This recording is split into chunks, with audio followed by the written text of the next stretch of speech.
Next फिर हम लोग आगे स्टार्ट करते हैं। नेक्स्ट जो टॉपिक है एंड दैट इज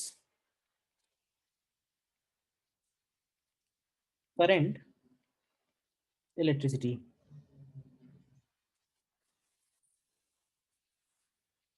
ठीक है। काफी सिंपल चैप्टर्स में से है but again very important chapter. इसमें इंस्ट्रूमेंट्स वाले जो पार्ट हैं, galvanometer, voltmeter, ammeter, metre bridge, इन सब पे बहुत ज्यादा क्वेश्चन पूछे गए हैं। एक इन पे पूछे गए हैं और एक इसमें इलेक्ट्रिकल सर्किट्स जिसमें करंट वगैरह निकालनी होती है, बैटरी कॉम्बिनेशन, ये सब दिया होता है। ठीक है। तो सबसे पहला पॉइंट जो हमें इसमें स्टडी करना है, देखो इस चैप्टर को हम लोग बोलते हैं, अभी तक जो पढ़ा हम लोगों ने इलेक्ट्रोस्टैटिक्स में, उसमें हम लोग बोलते थे इलेक्ट्रोस्टैटिक, लेकिन ये पार्ट बनेगा इलेक्ट्रोडायनेमिक्स। और इलेक्ट्रोडायनेमिक्स के केस में electric field, electric field inside conductor, electric field inside conductor will be non zero. Electric field inside conductor will be non zero. ठीक है। अभी तक हम लोग ये बोलते थे कि चार्जेस जो है, कंडक्टर को हम कोई भी चार्ज दे रहे हैं तो वो चार्ज डिस्ट्रीब्यूट हो जा रहा है, और डिस्ट्रीब्यूट होने के बाद जब भी इलेक्ट्रोस्टैटिक्स की कंडीशन आ रही है तो वॉल्यूम के अंदर, मतलब जो कंडक्टर है, कंडक्टर वॉल्यूम के अंदर हर पॉइंट पे इलेक्ट्रिक फील्ड डेफिनेटली जीरो होगा। So that was electrostatics. यहाँ पे क्या होगा, यहाँ पे चार्जेस कंडक्टर के अंदर कंटिन्यूअसली मूव करेंगे, और कंटिन्यूअसली मूव करेंगे तो इस केस में हम लोग बोल सकते हैं कि इलेक्ट्रिक फील्ड इनसाइड कंडक्टर इस पर्टिकुलर चैप्टर में नॉन जीरो होगा। इसमें क्या, इस पर्टिकुलर चैप्टर के बाद जो भी चैप्टर आएंगे, मैग्नेटिज्म, ईएमआई, सभी में करंट फ्लो हो रहा है, तो करंट फ्लो जब भी हो रहा है कंडक्टर में तो वो थ्रू इलेक्ट्रिक फील्ड की वजह से ही हो रहा है, तो इलेक्ट्रिक फील्ड नॉन जीरो रहेगा। ठीक है। तो इसमें सबसे पहला पॉइंट जो हमें स्टडी करना है that is electric current, electric current and current density. तो मालूम होंगे ये दोनों बेसिक पॉइंट, एक बार देख लेते हैं शॉर्ट में। करंट तो खैर बचपन से ही पढ़ते आ रहे हैं, क्लास 10th में ही इंट्रोड्यूस हो गई थी electric current. And electric current को हम लोग सिंपली बोलते हैं current is actually rate of flow of charge. तो देखो अगर हम करंट को D Q by D T लिख रहे हैं तो इसका मतलब है कि ये जो करंट है this is instantaneous current, instantaneous current. और करंट हम लोग निकालते हैं कंडक्टर के अंदर किसी पर्टिकुलर पॉइंट पे। उसमें हम लोग ये बोलते हैं कि कंडक्टर के अंदर अगर हम कोई भी एक छोटा सा एरिया कंसीडर करें, जैसे मान लेते हैं कि ये कोई एरिया डीए हो गया, और इस डीए एरिया को डीक्यू चार्ज डीटी टाइम में पास कर रहा है, डीक्यू चार्ज इसको डीटी टाइम में क्रॉस कर गया, तो उस पर्टिकुलर पॉइंट पे जो करंट की वैल्यू होगी that is equal to D Q by D simply. और यूनिट क्या बनेगा, तो यूनिट तो दिख ही रहा है यहाँ से सीधे सीधे, यूनिट हम लोग लिख सकते हैं कूलम पर सेकेंड, या फिर इसका जो एसआई यूनिट है दैट इज एम्पियर। एम्पियर लिखो या सिंपली कैपिटल ए लिखो। तो ये तो हो गया इंस्टेंटेनियस करंट। एवरेज करंट अगर निकालना हो तो एवरेज करंट का मतलब होगा total charge phloem upon total time. और एवरेज करंट बिल्कुल हम लोग एक इंटरवल में निकालेंगे, ये बिल्कुल वैसे ही है जैसे instantaneous velocity and average velocity होता है। एवरेज वेलोसिटी को हम लोग एक इंटरवल में डिफाइन करते हैं, इंस्टेंटेनियस वेलोसिटी को एट ए मोमेंट डिफाइन करते हैं। ठीक है। ये जो डेल्टा क्यू लिखा हुआ है this is total charge phloem, और ये जो डेल्टा टी है this is total time taken. ठीक। अब बात आती है कि करंट डेंसिटी क्या है। देखो करंट डेंसिटी अगर हमें समझना है तो एक हमारे पास तरीका है,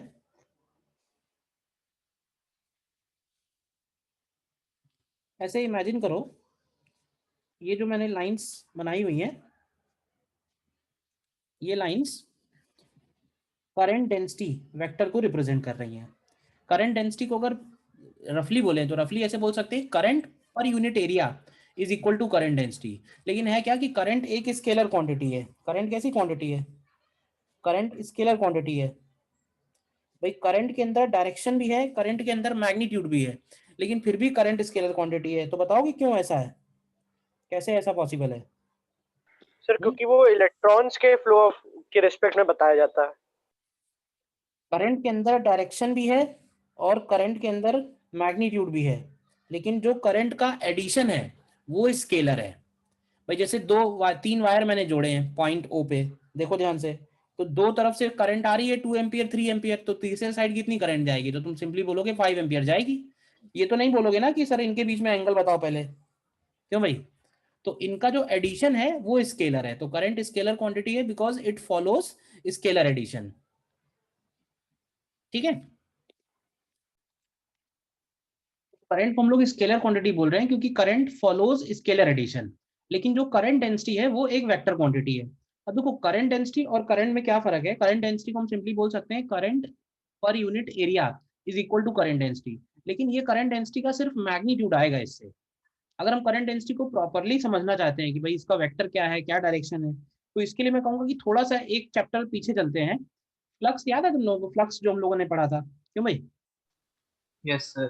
फ्लक्स, तो ऐसे समझो कि जैसे इलेक्ट्रिक फील्ड है, ठीक है, इलेक्ट्रिक फील्ड वेक्टर क्वांटिटी है, ठीक है। तो अगर इलेक्ट्रिक फील्ड है तो किसी पर्टिकुलर एरिया से पास होने वाला फ्लक्स हम लोग कैसे डिफाइन करते हैं, याद है? किसी भी इंटीग्रल ई एरिया, डॉट। क्या ई इंटू डी ए बोलते हैं, और अगर मोर प्रिसाइजली बोले तो हम लोग बोल सकते हैं कि ई डॉट डी ए बोलते हैं।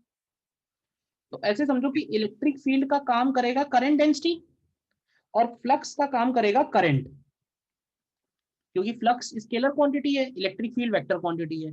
तो ठीक उसी तरह से तुम क्या करो, इलेक्ट्रिक फील्ड को रिप्लेस कर दो करंट डेंसिटी से, because current density is vector quantity, तो फ्लक्स रिप्लेस होगा करंट से, बस। तो बिल्कुल आसानी से समझ में आ जाएगा। तो जैसे मैं कहूंगा कि ये एक एरिया अगर हम लोग लें, ठीक है, let's say this area is D A, तो इस डी ए का एरिया वेक्टर किधर आएगा, तो इसका एरिया वेक्टर इधर की तरफ आएगा।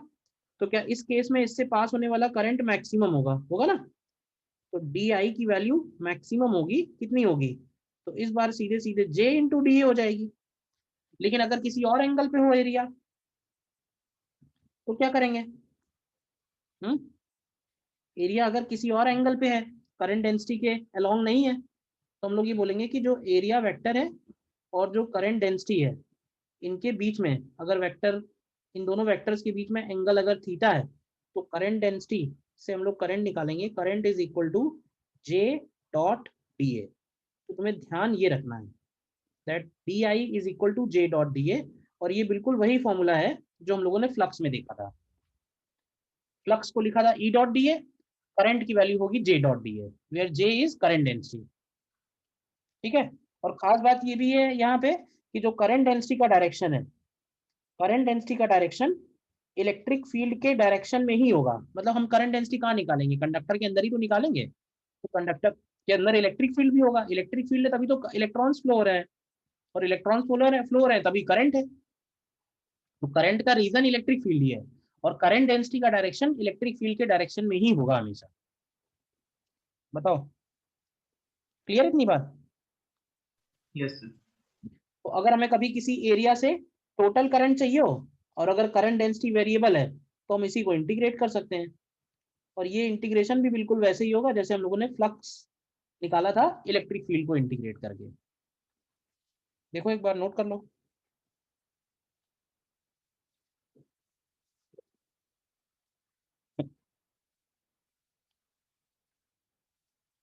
ठीक है, इसमें जैसे एक ही एग्जांपल बनता है, वही करके देख लो। जैसे मान लेते हैं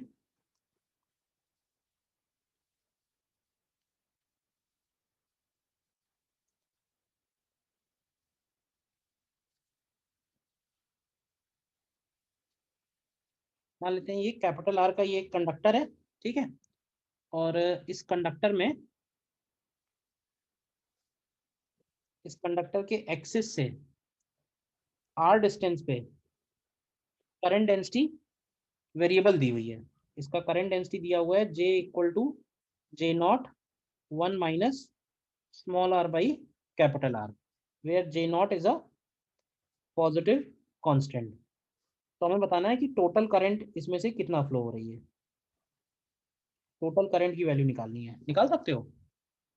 इस कंडक्टर के अंदर, सिलेंड्रिकल कंडक्टर है, वायर है कोई, और इस वायर के अंदर जो करंट की डेंसिटी है वो नॉन यूनिफॉर्म है, और वो करंट डेंसिटी स्मॉल आर के फंक्शन में है। तो हमें पता करना है कि इस पूरे वायर में, इसके पूरे क्रॉस सेक्शन में कितना करंट फ्लो कर रहा है एट ए टाइम।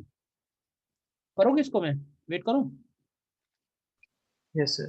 करो ट्राई। देखो है क्या, इसके क्रॉस सेक्शन में वेरिएबल करंट डेंसिटी है, तो इसके क्रॉस सेक्शन में आपको एलिमेंट लेना पड़ेगा। इसके क्रॉस सेक्शन में ही एक एलिमेंट लेना पड़ेगा, और वो एलिमेंट हम इसी तरह से लेंगे।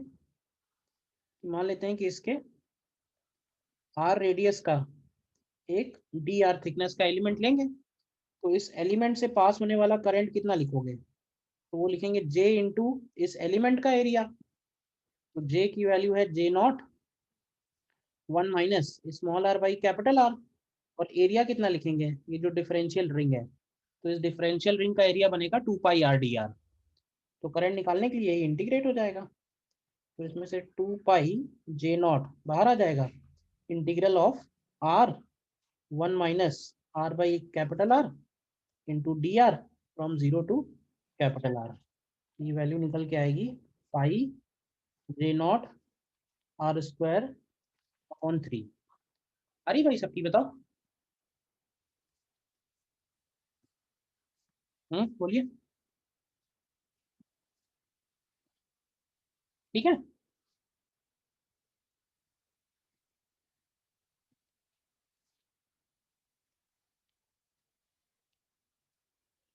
बताओ कहीं कोई पॉइंट में डाउट है तो।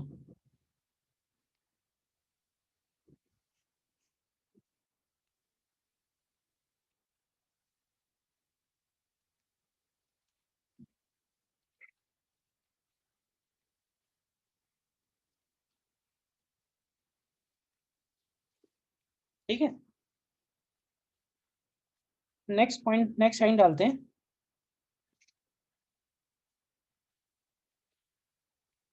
नेक्स्ट लाइन पड़ेगा मॉडल ऑफ इलेक्ट्रिक कंडक्शन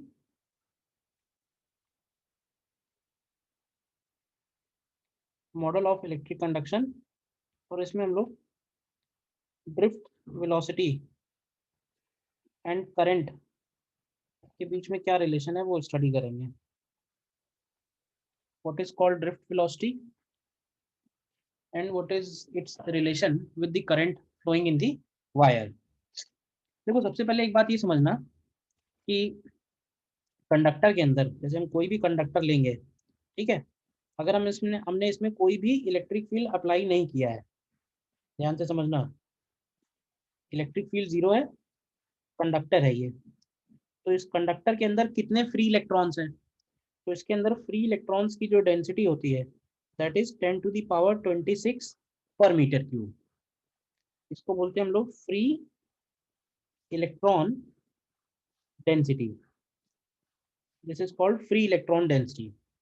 ठीक है, अच्छा, इतने इलेक्ट्रॉन हैं, और अगर ये कंडक्टर मान लेते हैं कि रूम टेम्परेचर पे है, लेट्स से 25 डिग्री सेल्सियस पे, तो मेरा क्वेश्चन ये है कि इसके अंदर जो इलेक्ट्रॉन्स हैं, तुम्हें क्या लगता है ये इलेक्ट्रॉन्स रेस्ट पे होंगे या मूविंग होंगे, बताओ। मूविंग। ये इलेक्ट्रॉन्स मूविंग होंगे, क्योंकि रूम टेम्परेचर है, तो क्या हुआ, ये सारे के सारे इलेक्ट्रॉन्स रैंडमली अलग अलग डायरेक्शन में मूव कर रहे होंगे। ठीक है, और ये जो इनकी मूवमेंट है, इसको हम लोग बोलते हैं, this is called thermal motion.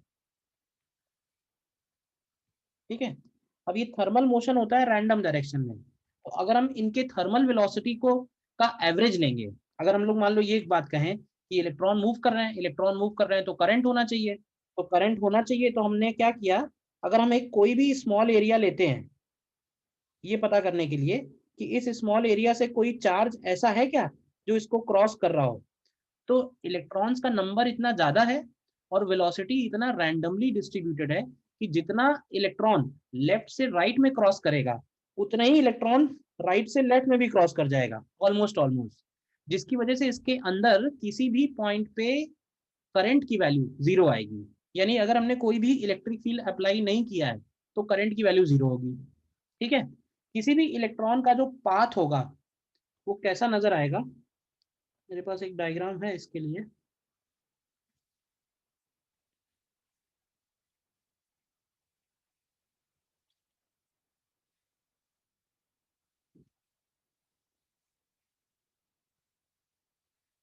किसी भी इलेक्ट्रॉन का जो पाथ आएगा, अगर हम किसी भी एक इलेक्ट्रॉन को देखें कि इलेक्ट्रॉन की मूवमेंट किस तरह से हो रहे हैं, तो इलेक्ट्रॉन का जो पाथ आएगा वो रैंडम डायरेक्शन आएगा। जो पहले वाला डायरेक्शन है वो ग्रे से दिखाया हुआ है, वो इलेक्ट्रॉन का रैंडम पाथ है जिसपे वो मूव कर रहा है।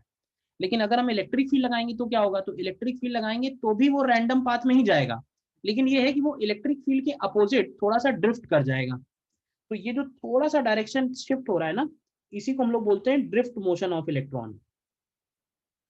This is called drift of electron.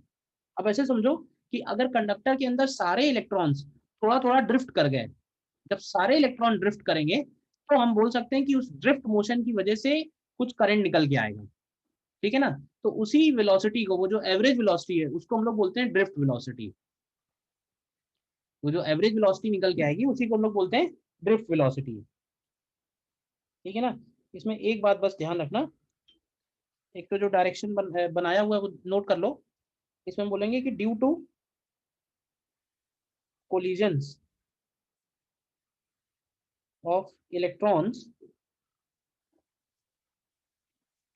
they are not able to accelerate continuously. However, they attain a constant average velocity called drift velocity. They attain a constant average velocity called drift velocity.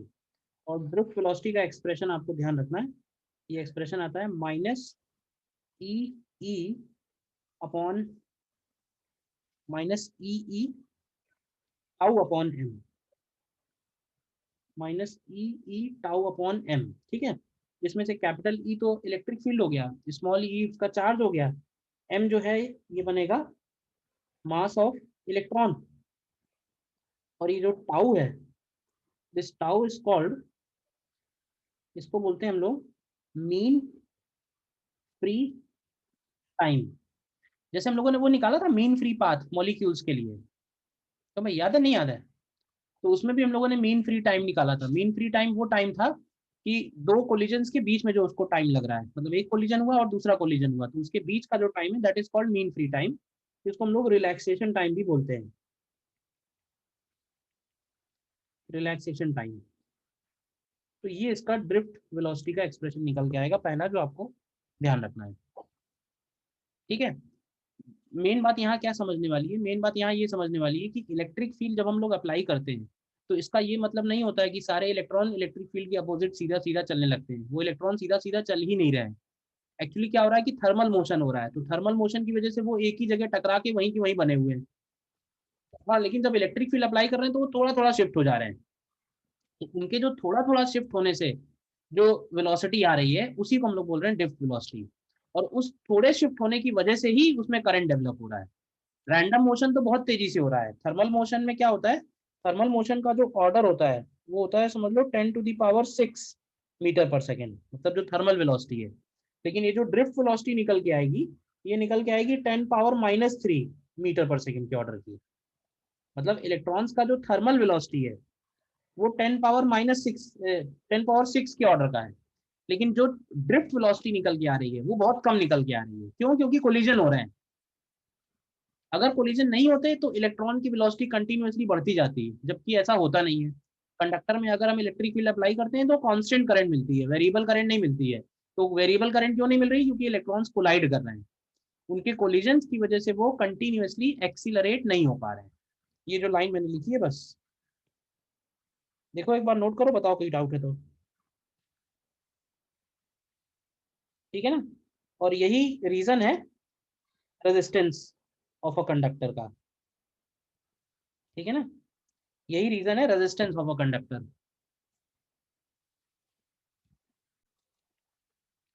Next point इसमें हम लोग समझते हैं कि current और drift velocity में क्या relation आएगा। तो करंट और ड्रिफ्ट वेलोसिटी के रिलेशन के लिए हम लोग एक कंडक्टर लेते हैं, मान लेते हैं कि इसका क्रॉस सेक्शन ए है, ठीक है, और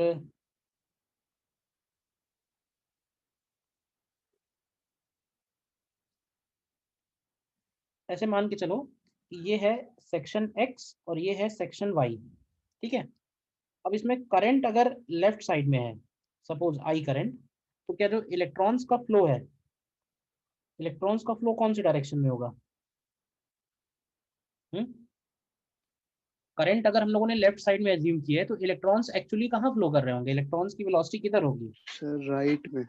राइट साइड में होगी। अच्छा, इलेक्ट्रॉन्स की जो वेलोसिटी होगी ना, वो इस तरह से होगी, इलेक्ट्रॉन्स का जो मोशन है वो ये, वो जो डायग्राम बना हुआ ये है।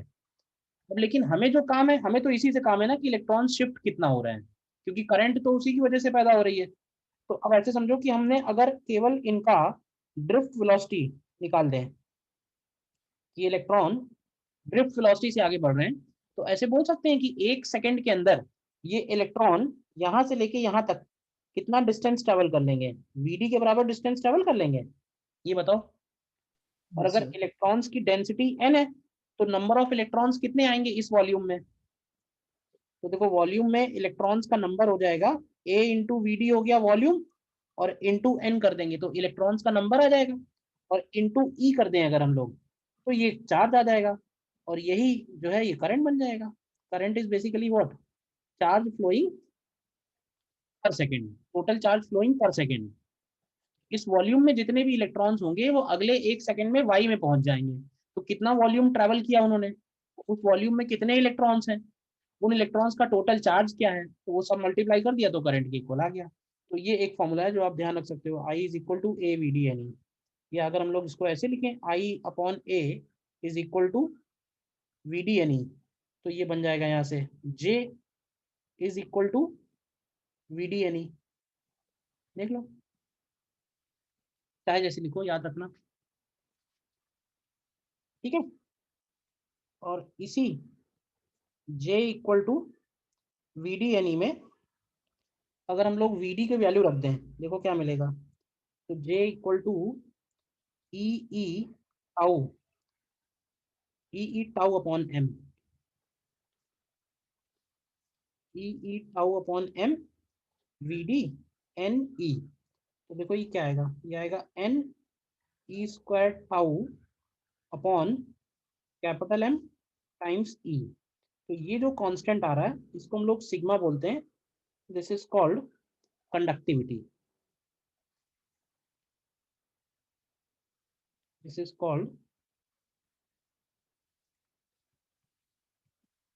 कंडक्टिविटी। और J इक्वल टू अगर सिग्मा ई लिख देते हैं तो इसको हम लोग बोलते हैं this is basic form of Ohm's law,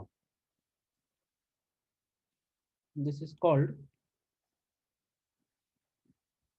basic form of Ohm's law, ठीक है। हालांकि हम लोगों ने जो ज्यादातर ओम्स लॉ बोलते हैं तो V equal to I R बोलते हैं, तो V equal to I R is not the basic form, ठीक है ना, वो पॉपुलर फॉर्म बोल सकते हो कि popularly known as V equal to I R. But जो ओम्स लॉ बेसिक है वो ये है कि current density inside a conductor is directly proportional to electric field in it and the proportionality constant is called conductivity of the conductor, this is Ohm's law, ठीक है। हाँ, इसी बेसिक फॉर्म से हम लोग और दूसरे फॉर्म निकाल सकते हैं, कैसे? पहले तो कंडक्टिविटी लिख लो, अगर E इक्वल टू लिखें तो E इक्वल टू बनेगा 1/सिग्मा इंटू जे, और इसको हम लोग रो इंटू जे भी बोल देते हैं। तो ये रो क्या कहलाता है मालूम है क्यों भाई? Resistivity. Rho is called resistivity, resistivity, resistivity बोलो या फिर इसको बोलो, और क्या नाम है इसका, this is called specific resistance, resistivity और स्पेसिफिक रेजिस्टेंस, ठीक है। इसको बोल सकते हैं this is property of material. Material की प्रॉपर्टी क्यों है? क्योंकि तुम देखो ध्यान से, रेजिस्टिविटी सिग्मा की वैल्यू लिखेंगे तो सिग्मा हम लोगों ने लिखा था N E square tau upon M, और रेजिस्टिविटी क्या बनेगा, तो रेजिस्टिविटी बनेगा m upon n E square tau. तो ये जो दोनों ही वैल्यू आ रही हैं, तुम देखो सारा मटेरियल का प्रॉपर्टी है, तो इस कांस्टेंट ही कांस्टेंट पे तो डिपेंड कर रहा है। m और e तो इलेक्ट्रॉन की वैल्यूज हो गई, तो वो तो वैसे भी फिक्स है, यूनिवर्सली फिक्स हो गई। बचा यहाँ पे स्मॉल n का मतलब होगा number of electrons per unit volume. तो ये कंडक्टर टू कंडक्टर वेरी करेगा, गोल्ड में अलग होगा, सिल्वर में अलग होगा, कॉपर में अलग होगा, ठीक है। और ये है relaxation time. Relaxation time depend करेगा टेम्परेचर पे। अगर हम टेम्परेचर बढ़ाएंगे तो जल्दी जल्दी कोलिजन होंगे, क्यों भाई, ये बात समझ में आ रही है। जो ये है, ये बोलेंगे डिपेंड्स ऑन टेम्परेचर। अगर हम टेम्परेचर बढ़ाते हैं तो कोलिजन्स जल्दी जल्दी होंगे, कोलिजन जल्दी जल्दी होंगे तो रिलैक्सेशन टाइम कम हो जाएगा। तभी हम लोग बोलते हैं कि जब टेम्परेचर बढ़ाते हैं रिलैक्सेशन टाइम कम होता है, तो रेजिस्टिविटी इंक्रीज कर जाती है टेम्परेचर। ये भी लिख लो साथ ही साथ, रेजिस्टिविटी का टेम्परेचर पे क्या डिपेंडेंस है। तो rho at temperature T is equal to rho nought into 1 plus alpha T2 minus T1। ये बिल्कुल वैसे ही है जैसे थर्मल एक्सपेंशन वाला फॉर्मूला है, इसकी भी डेरिवेशन की जरूरत नहीं है, बस ये याद रखो। This alpha is called temperature coefficient of resistivity, temperature coefficient of resistivity. देखो पहले यहाँ तक कोई डाउट है बताओ, ठीक है। अच्छा, ये जो हम लोगों ने ओम्स लॉ लिखा है, इसी ओम्स लॉ को हम लोग कन्वर्ट कर सकते हैं, जो हम लोगों की पॉपुलर फॉर्म है जिसको हम ज़्यादातर यूज करने वाले हैं। जैसे मान लेते हैं कि ये एक कंडक्टर है, ठीक है, सिलेंड्रिकल कंडक्टर है सपोज। इस कंडक्टर का लेंथ L है, क्रॉस सेक्शन एरिया A है, और इसका रेजिस्टिविटी रो है, देखना ध्यान से, ठीक है। और हमने क्या किया है, हमने इसके दोनों एंड्स पे यानी पॉइंट ए और पॉइंट बी, इनके बीच में हमने V पोटेंशियल डिफरेंस अप्लाई किया है। अब बताओ कि V पोटेंशियल डिफरेंस अप्लाई करने से इस कंडक्टर के अंदर I करंट फ्लो कर रहा है, तो इलेक्ट्रिक फील्ड कितना लिखेंगे, तो इलेक्ट्रिक फील्ड को लिखते हैं potential difference upon length V upon D, याद है ना। और करंट डेंसिटी को क्या लिखते हैं, तो करंट डेंसिटी को लिखते हैं I अपॉन एरिया। तो ये दोनों वैल्यूज उठा के ऊपर वाले एक्सप्रेशन में रखो, क्या आएगा, तो यहाँ से लिखेंगे V upon L is equal to rho times I upon area. तो यहाँ से तुमको मिलेगा V equal to rho L upon A और इंटू आई। ये जो रो एल अपॉन ए आ रहा है इसी को हम लोग लिखते हैं आर, तो ये वाला फॉर्मूला बन जाता है V equal to I R. तो ये एक तरह से popular form of Ohm's law हो गई। This is popular form of Ohm's law, ठीक है। रेजिस्टिविटी, रेजिस्टेंस की वैल्यू क्या आएगी, ये जो आर है दिस इज कॉल्ड रेजिस्टेंस। तो resistance is defined as rho L upon A. ध्यान से देखना, रेजिस्टेंस और रेजिस्टिविटी में क्या फर्क है, बताएगा कोई, क्यों, रेजिस्टेंस और रेजिस्टिविटी में फर्क क्या है। सर रेजिस्टिविटी तो सोली सर मटेरियल की प्रॉपर्टी है, करेक्ट, और सर रेजिस्टेंस तो फिर सर उसके शेप साइज चेंज करने से चेंज होएगा। डिपेंड करेगा, करेक्ट, ठीक है ना। तो रेजिस्टेंस के बारे में हम लोग लिखेंगे depends on material as well as physical dimensions, as well as physical dimensions. मतलब एक बात जरा ध्यान से विजुलाइज कर लेना, रेजिस्टेंस को जो हम लोग लिखते हैं ना रो एल अपॉन ए, तो ये बात ध्यान से समझ लेना कि एल क्या लेना है और एरिया क्या लेना है। हालांकि हीट कंडक्शन में जो हम लोगों ने किया था वही काम यहाँ पे भी है, तुम देखो तो जैसा हीट कंडक्शन में देखा था एग्जैक्टली वैसे ही है। एल वो लेंथ है जो करंट ट्रेवल करने वाली है, ध्यान से देखो, जब करंट यहाँ पे एंटर हुई और यहाँ से एग्जिट हुई तो करंट ने डिस्टेंस कितना ट्रेवल किया, तो डिस्टेंस ट्रेवल किया उसने एल। और जब करंट एंटर हुई तो चार्ज कितने एरिया से एक साथ फ्लो कर रहा है, तो तुम ध्यान से देखो, जिस एरिया से चार्ज एक साथ फ्लो कर रहा है उसको हम लोग ए बोल रहे हैं। तो ए क्या लेना है और एल क्या लेना है, ये हर बार तुमको विजुलाइज करना पड़ेगा, थोड़ा सा भी टेढ़ा क्वेश्चन होगा तो ये बात दिमाग में बिठाओ। कि एल का मतलब हुआ वो डिस्टेंस जो करंट ट्रैवल करने वाली है, और एरिया का मतलब हुआ कि वो एरिया जिसमें से एंटर होगी एक साथ। ठीक है, बाकी रेजिस्टेंस सीरीज में पैरेलल में वो सब तो पता ही है। क्यों, Yes, sir. बात मैंने जो वहां बताई थी वो सेम टू सेम यहाँ भी एप्लीकेबल है कि अगर करंट पैरेलल में डिवाइड होगी तो करंट जो है वो रेजिस्टेंस के इनवर्स रेशियो में डिवाइड होगी। सीरीज में करंट सेम रहेगा, वोल्टेज का जो डिवीजन है वो रेजिस्टेंस के रेशियो में है। तो वो सब तो दोबारा बताने की जरूरत नहीं है ना, क्यों भाई? No, sir. ठीक। अच्छा, एक बात इसमें थोड़ा ध्यान रखना कि जैसे रेजिस्टिविटी को हम लोग लिखते हैं, रेजिस्टिविटी का ऊपर फॉर्मूला लिखा हुआ है m/n/e² टाउ। ठीक है, इस फॉर्मूले में एक बात ध्यान रखना कि जैसे कंडक्टर के लिए अगर हम लोग बोले फॉर कंडक्टर्स,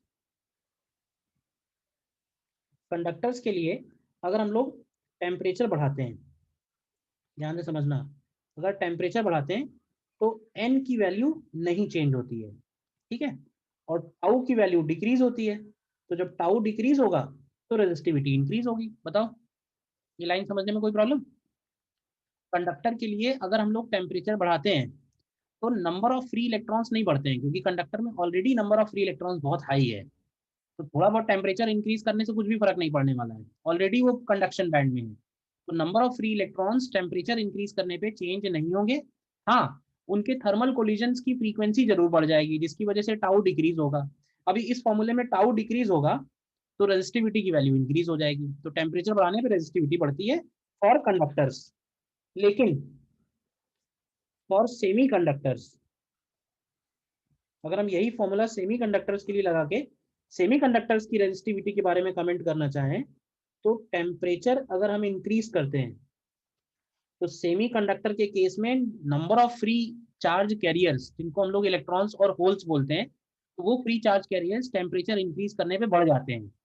हाँ, लेकिन टाउ उसमें भी डिक्रीज होता है, मतलब उसमें भी कोलिजन्स थोड़े बढ़ेंगे, लेकिन एन ज्यादा इंक्रीज होता है और टाउ उतना कम डिक्रीज नहीं होता है, जिसकी वजह से एन इंटू टाउ का प्रोडक्ट बढ़ता है। अब एन इंटू टाउ का प्रोडक्ट बढ़ने से रेजिस्टिविटी की वैल्यू कम होती है। तो ये बात ध्यान रखना। सेमीकंडक्टर में उल्टा होता है, सेमीकंडक्टर में जो रेजिस्टिविटी का कोफिशिएंट है वो नेगेटिव आता है।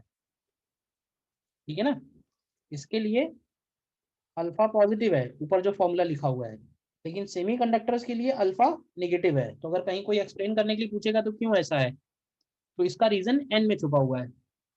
सेमीकंडक्टर की केस में एन की वैल्यू बढ़ जाती है, तो एन ज्यादा बढ़ता है, टाउ उतना कम नहीं होता है। बताओ ये थर्ड नंबर पॉइंट।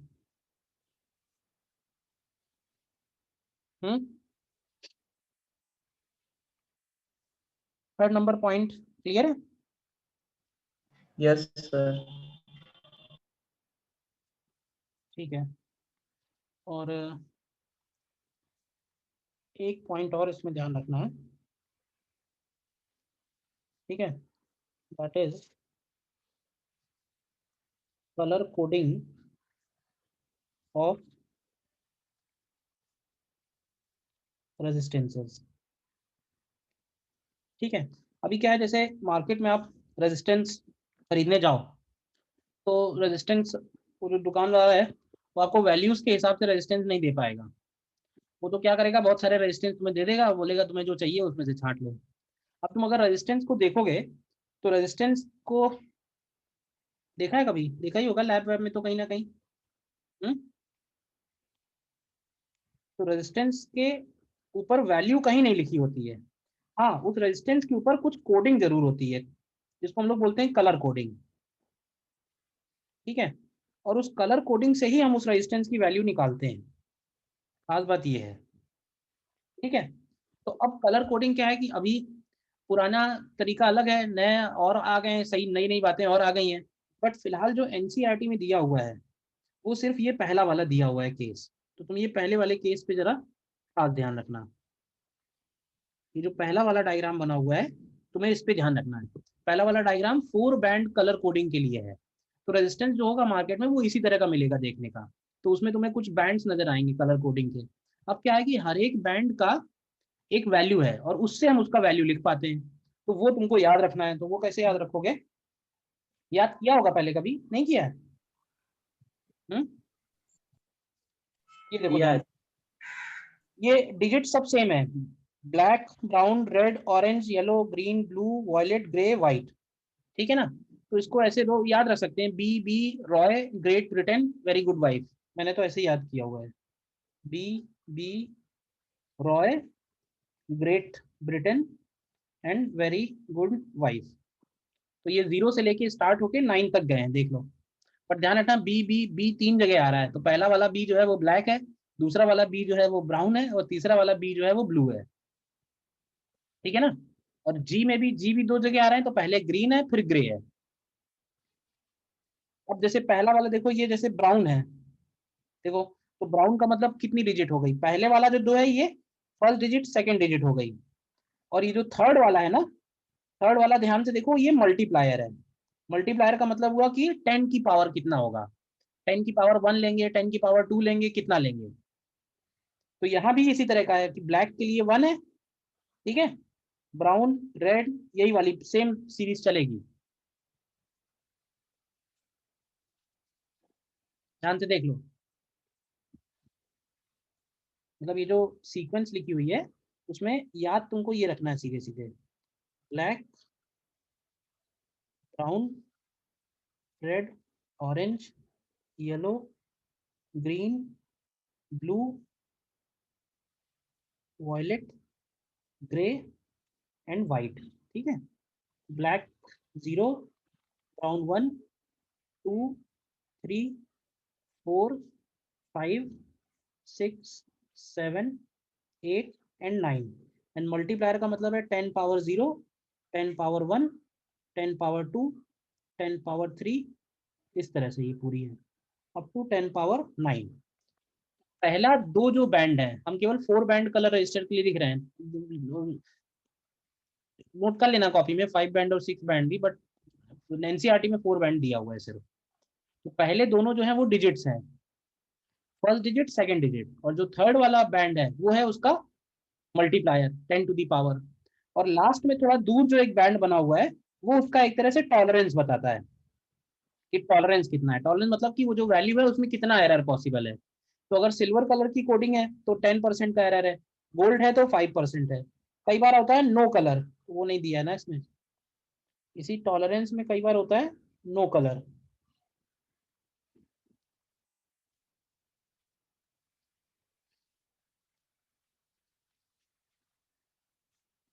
इसी टॉलरेंस में होता है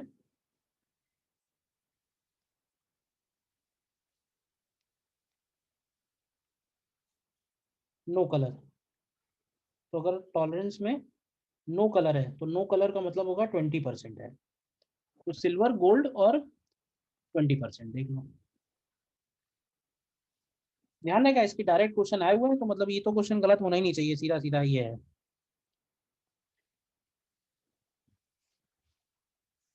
सर टॉलरेंस में से सिल्वर और गोल्ड का ही आ सकता है ना, हाँ, नीचे के। सिल्वर का याद रखो, गोल्ड का याद रखो, और नो कलर, ये 3 है। टेम्परेचर कोफिशिएंट की भी जरूरत नहीं है, ठीक है ना।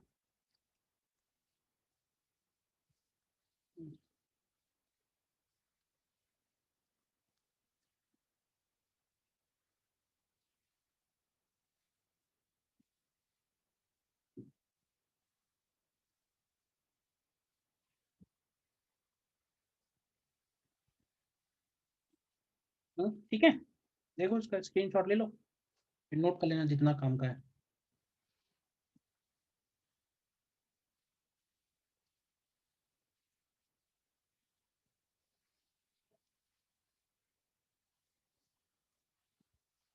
देखते हैं फिर इसमें कुछ प्रॉब्लम्स।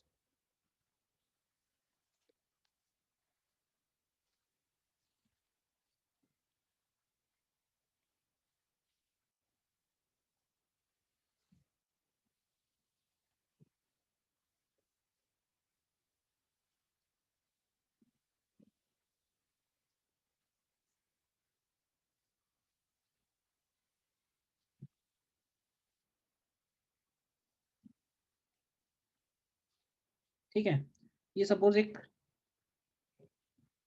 कंडक्टिंग स्लैब दी हुई है,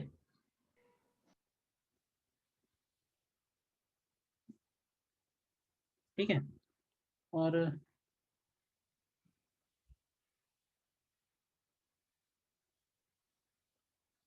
इसके अलग अलग डायमेंशंस हैं।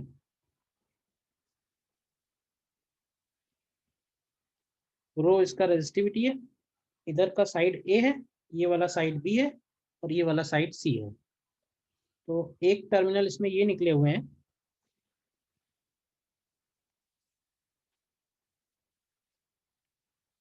एक टर्मिनल इसमें ये निकला हुआ है,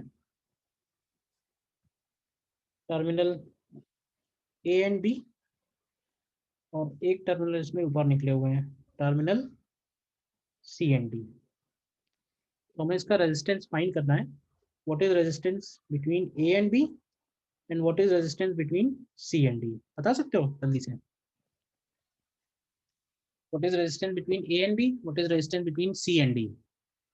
देखो जब भी पूछा जाएगा what is resistance between A and B, तो इसका मतलब ये है कि करंट हमारा ए पॉइंट से एंटर होगा और करंट बी पॉइंट से एग्जिट होगा। अभी बताओ कि जब करंट ए से एंटर हुआ और जब इस स्लैब के अंदर चल रहा था करंट, तो करंट ने डिस्टेंस कितनी ट्रेवल की है इस सर इधर से इधर पहुंचने में? ए डिस्टेंस ए ट्रेवल की है, और एक बार में करंट कितने एरिया पे स्ट्राइक किया? BC बीसी एरिया पे। तो एरिया की जगह बीसी आ जाएगा और लेंथ की जगह ए आ जाएगा। तो रेजिस्टेंस ए बी के बीच में क्या हो जाएगा? हो जाएगा रो एल अपॉन ए। देखो क्लियर है? ऐसे ही रो सी डी के लिए क्या लिखेंगे? ये बनेगा रो सी अपॉन ए बी। क्लियर है? एक और बताना, fine percentage increase in a resistance of a thin wire when it is pulled to increase its length, A part में to 2 times, B part में increase its length by 1% and increase its length by 10%। निकालो। तो wire को हम खींच के उसका length double कर रहे हैं, तो रेजिस्टेंस में कितना चेंज आएगा? परसेंटेज इंक्रीज इन रेजिस्टेंस निकालना है। 1% इंक्रीज करेंगे लेंथ तो कितना चेंज आएगा, और 10% इंक्रीज करेंगे तो कितना आएगा? देखो बताओ आंसर।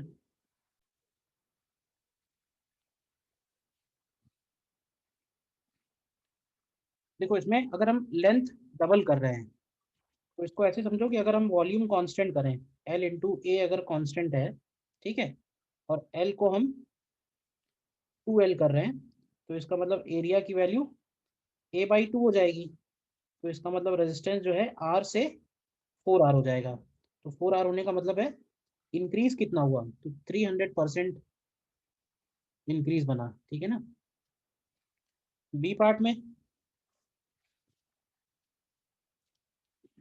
बी पार्ट में क्योंकि 1% की बात है, तो 1% एक स्मॉल नंबर है। तो अगर हम इसको rho L by L A लिखें और इसको ऐसे लिखें delta R by R calculus लगा के, तो ये हो जाएगा delta L by L minus of delta A by ए।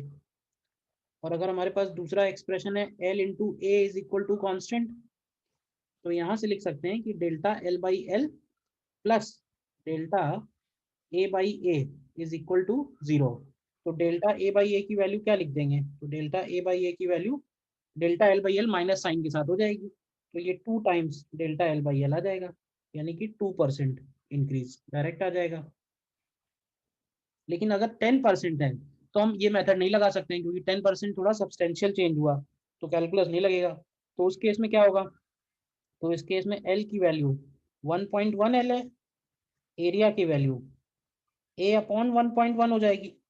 तो यहाँ से रेजिस्टेंस की वैल्यू आर डैश 1.1 का स्क्वायर इंटू आर हो जाएगा, तो ये 1.21 आर आएगा।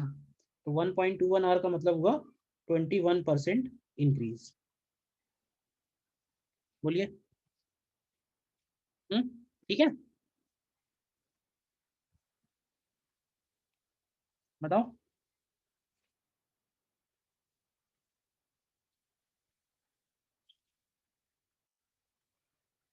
अब इसमें देखो कई सारे क्वेश्चंस हैं जो हमें करने चाहिए इस इतने पढ़ने के बाद, तो वो मैं क्वेश्चंस भेज देता हूँ आपको, आप उनको ट्राई कर लेना, फिर हम डिस्कस कर लेंगे नेक्स्ट क्लास में। ठीक है, बोलो। Yes sir. Yes sir. ठीक है।